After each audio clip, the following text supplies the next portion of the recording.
Just a quick introduction. Justice is a researcher specializing in probabilistic network analysis.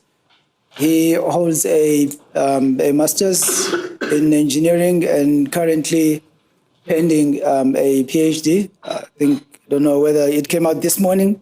Okay, no, not yet. Maybe it will come out this afternoon, but it is still pending. He is a postdoc researcher with the University of Stellenbosch, and he has contributed and is still contributing to the revision of SANS 547, which we all agree as a chapter that it needs to catch up. So Justice, over to you. Justice will be delivering 2 presentations, but he will stop at the end of the first one. We ask questions and he will carry on to the second.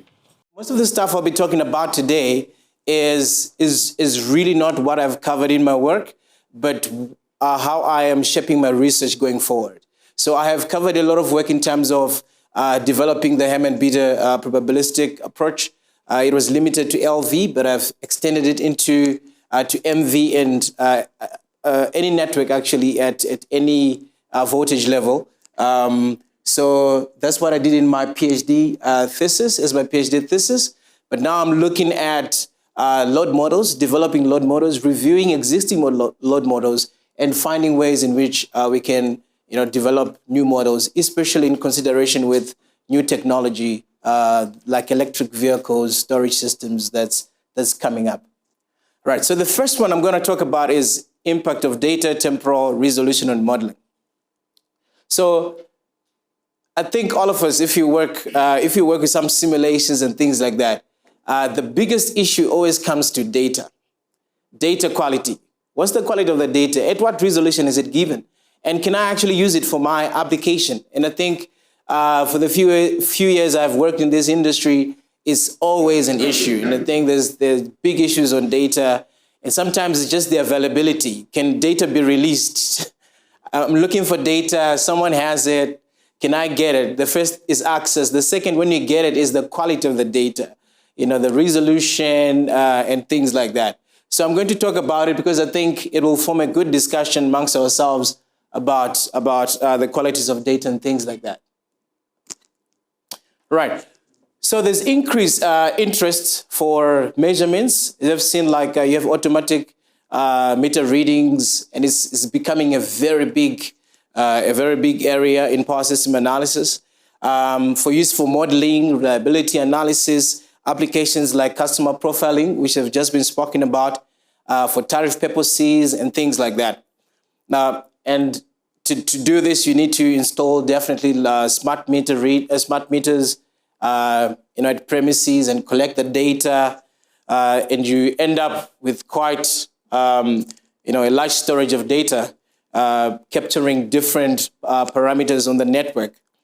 And modern meters can achieve high definition samples. You can get, per second sampling, some meters even, in the millisecond range. So I think the equipment, the technology can achieve a lot.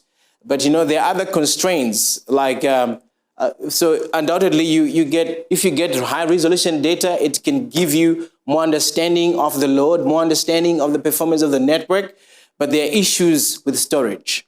All right.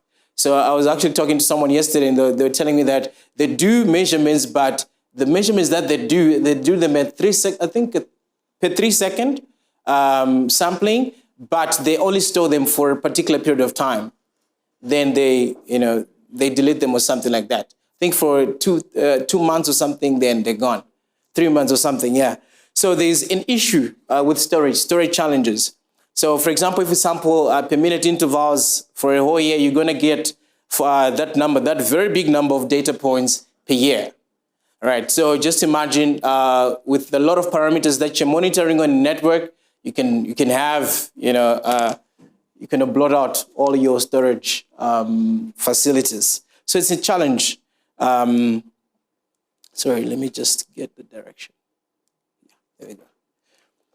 So the thing is, what happens is that there are different applications in power systems. Some are focused on the macroscopic features, which is like the in-detailed, events in the data. Some are based on macroscopic features, which look at, coarser resolutions or low resolutions.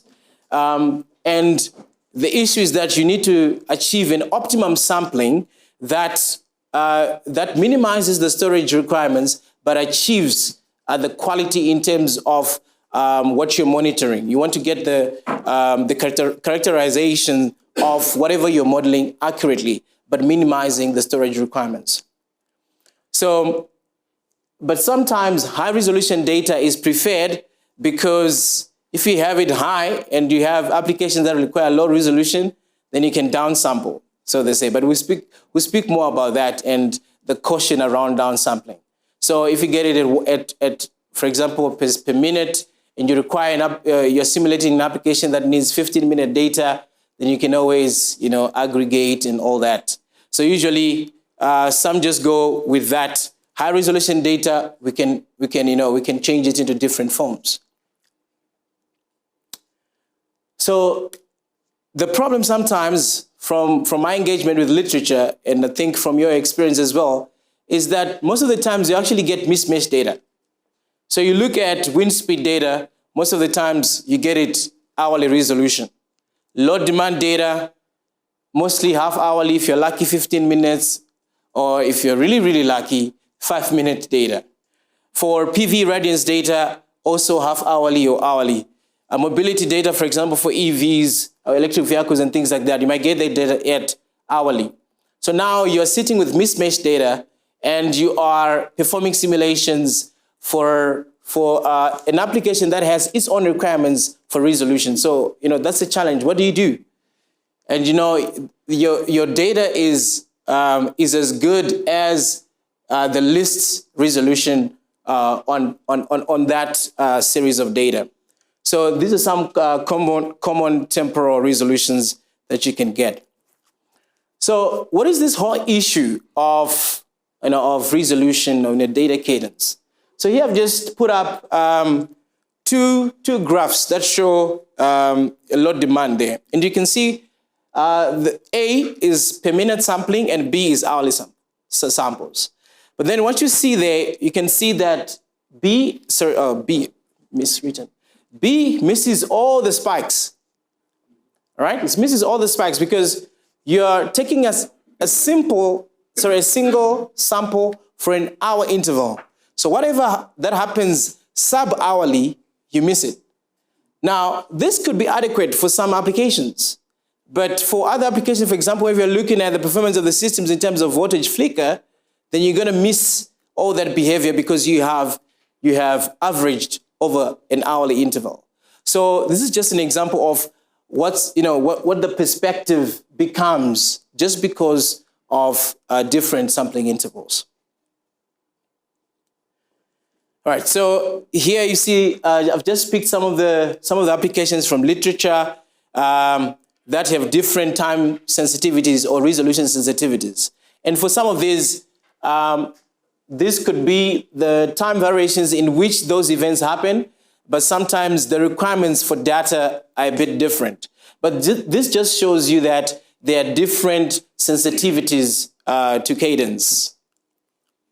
Right, so the most important thing is just not what happens in the data or the differences in the data. The biggest thing when we look at system analysis is the system's sensitivity to the inputs. So what is the system sensitivity in terms of, for example, voltage variation when you have data at different resolutions? What is the system's sensitivity, for example, in the calculation of losses if you use data at different resolutions? So now I'll look at a few case studies that demonstrate the impact of data resolution on the outputs from system analysis. So the first one is voltage regulation, and we're looking at passive systems. So these ones don't have any distributed generation. It's just loads. So there we have a plot that shows different sampling intervals from 0 to 60. Of course, you won't have anything at 0, but up to 60 minutes, and you see the average load current. All right. So what would be the differences in the ADMD or the mean load, right? In the mean load, if you're going to sample your load differently. And as you can see there, there's a huge difference. For example, if you look at sampling at 60 minutes, which is hourly, if you compare it with samples at 5 minutes, the ADMD is very different. And you can start imagining what the impact would be on the outputs if you actually perform a load flow analysis with loads sampled at 5 minutes versus loads sampled at 60 minutes. So I think to us, it's starting to awaken this realization that, when you are using 30-minute data or hourly data or 5-minute data, it actually has impacts in terms of the outputs from power system analysis. So now we look at results from a simulation study. So now you're looking at voltage drop as a percentage of the supply voltage, and again, as a measure of, with the variation of sampling time. And you can see that you get significant changes. If you look at the 5-minute interval and the 60-minute interval, you can get variations as significant as 10%. And this is lower. So you actually perceive your network to be performing well when actually it isn't, because you're missing some important variations in the data. Remember, the load modeling, it's trying to capture the behavior of a customer. So how you capture that is very important. How you capture that is very important. So it's just like photography. If you take one snapshot, you find that a person is doing this is your perception of what you have taken. But you've taken at the faster resolution, you get a lot of them, you find, oh, this person was actually doing that. But now you've taken this input, you've put it in your system, the outputs, we say garbage in, garbage out, the outputs are going to be as a product of what you have put into the system. So we have to be more conscious about our understanding of the inputs and how we understand the modeling of the inputs as well. So now I have another one here, which looks now at active systems. So now this looks at the variations for solar irradiance and wind, all right? And they've taken, these guys were interested way into smaller intervals. So they've looked at 1 minute, 3 seconds, and 200 milliseconds. Well, you might look at those sampling times and say, well, that's too small. But for another application, that's the sensitivity that's required. So it always depends. For example, voltage flicker. Some standards say 3 seconds voltage flicker. Some probably up to 1 minute to 3 minutes. But it becomes important. Let's say we're talking about PV installations. When you have cloud transients, you might have a lot of flickering. Of voltages on the network. So voltage flicker might become a constraint in terms of the performance of power systems. So one might have to look at that. So when you're looking at that, you might have to have your data as low as that. But what you see here is that if you look at the 3 seconds and 200 milliseconds, there aren't much differences. But if you look at the minute one, it misses a lot of detail. All right. So this is just the inputs. We agree that it misses detail. So now we have to start thinking now, what's the implication on the system? Because it's not always when large changes on the inputs reflect to large changes on the outputs. Actually, last year I wrote a paper which looked at probabilistic load modeling. There were a lot of questions about the adequacy of the Hammond beta. Are the loads even beta distributed? They have, the shape is not that, that smooth. And, a lot of scholars would say, let's put up a Gaussian mixture model which follows the distribution accurately. And then I had to compare. I say, well, if you look at the inputs, yeah, the Hammond beta seems to miss out, the distribution in some portions. And if you put a Gaussian mixture model, it follows it adequately. But what are the impacts of the outputs? And for that particular case, we found out that the outputs actually did not differ that much. So in that case, you don't have to waste too much time getting it too accurately. But in this, so I'm just wanting you to think about that. What we see at the inputs and what we see at the outputs determines the sensitivity of the system. So now we look at a sampled bus voltage, and there you can see the differences in the results for that bus between the 0.23 seconds and 60 seconds. So now you see that the 60-second one is nearly, it has the ramps, but it misses all that flickering that actually happens on at that bus. So you might find out that if they're going to apply the standard quality of supply in terms of flickering, probably it would fail. But if you had used 1 minute data, you would have said, no, it passes. So such small differences in the inputs are causing so much a big decision, differences in decisions at the outputs. Then another one we can look at as well is the computation of losses. And in this case study, oh, sorry, I think there was mixed up there. Apologies for that. So in this one, you're looking at the averaging period and the load loss factor. And you can see as well that for a large number of dwellings, which is like your households, you actually have significant differences as well in terms of load loss factor. Right, then it's common practice to downsample, right? Let's say I have 30-minute sample data, but I intend to use it for an hourly application, right? Then what I do is that, well, 30 minutes, then you can just, get it to hourly resolution. Then the question is, it's not that simple. So here I have a profile that you're looking at there that has the box and whisker is showing you the uncertainty at every interval. Because remember, we're talking probabilistic modeling. So it actually has uncertainty. A person who's approaching this deterministically, they're only interested in the blue line, average. They're not looking at all that's happening, the uncertainty. But the box and whisker actually shows you the uncertainty.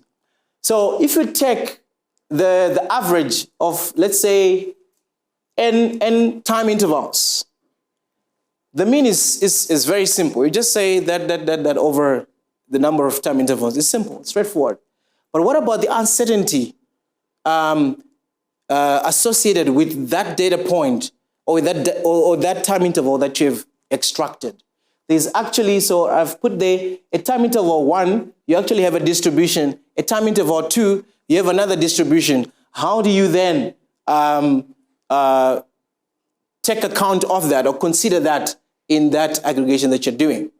And that requires two things. One, that aggregation has to be stochastic. Secondly, it must include temporal correlation, because events at T1 and T2, they're not independent. All right?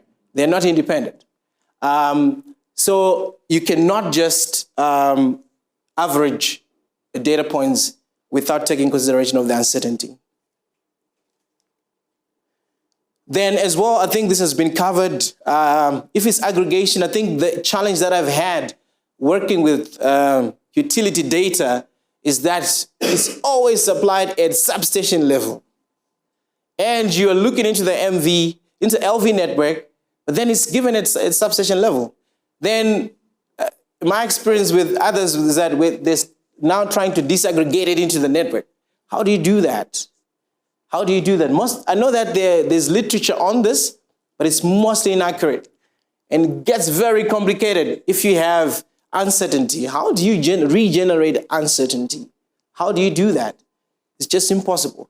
So disaggregation is mostly inaccurate because of uncertainty as well.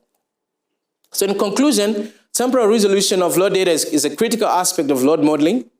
Optimal resolution is application sensitive, and for utility companies who may collect data for several applications, careful attention must be paid to sensitivities of each application to data cadence.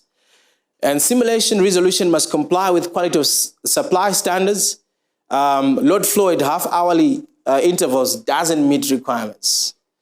If you perform your load flow study with hourly data, I'm not sure what you're getting to, but it doesn't capture, the standard doesn't, NRS 048, it doesn't agree to that.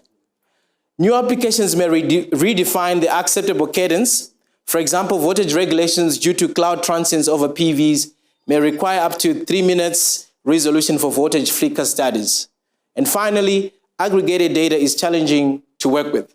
Detailed LV studies require data at customer level, not substation level. Thank you.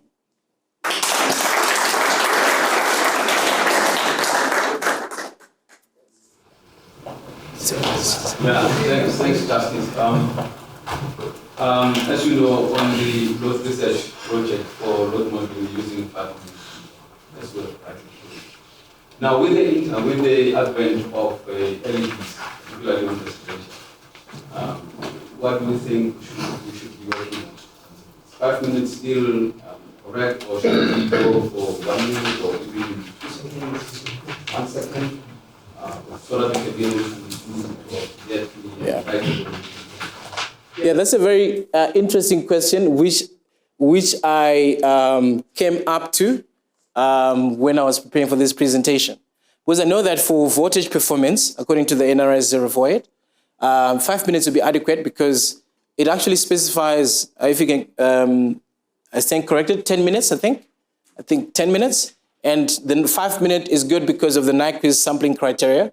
So, you have double the sampling frequency there. So 5 minutes is good. But now, if you're looking at things like voltage flicker, then I think you might need even higher resolutions. But those are some of the things that I'm highlighting for myself to look further into. I might not have all the answers for this, but I think there'll be requirements for even higher resolutions. And as we also start to think about charging of electric vehicles, they just go, they just spike in, spike out, and things like that. I think there might be interest now in flickering and things like that. Yeah, that's just my perspective. Probably the rest of us in industry can have a different perspective to mine because mine is probably so academic. So you're talking about data mismatch. So I just want to understand what you meant by that. We're talking about different variables taken at slightly different time. Take for instance temperature taken from the sensor, like 1 minute before pressure. Is that what you're talking about? Because okay, so let's say you're doing a distributed generation penetration, and you have wind farms, and you have solar, and you have different the load. So your sources for the data might be very different. So you get it from the utility. Let's say Eskom gives you a 30-minute samples or 5 minutes. Then the solar, the irradiance data, you get it hourly or things like that. So it's not always available in the same cadence. Also, you say that it's being used for research because according to what I've seen, it could actually, it's more like a requirement that you have every data from one place. So if you get in solar, and the solar radiance, wind speed, and it should be at the same time or probably at the same place. So I think there's a particular, I forgot the name of this online stuff. It's in Sauron. Yeah, Sauron actually gives something like that, which is actually much more better to use. Yeah. No, sometimes you do get it, but I'm just highlighting that there are some cases where you'll be faced with that challenge, that you actually get it at different resolutions. You can use it for this. And I mean, the question was, how do you approach that problem, and how do you navigate that? Yeah. But also, what I found out is that some of the data, especially on green energy models, is actually simulated data. So they do all of these things to get in sub-hourly and things like that, some of which is not really recorded.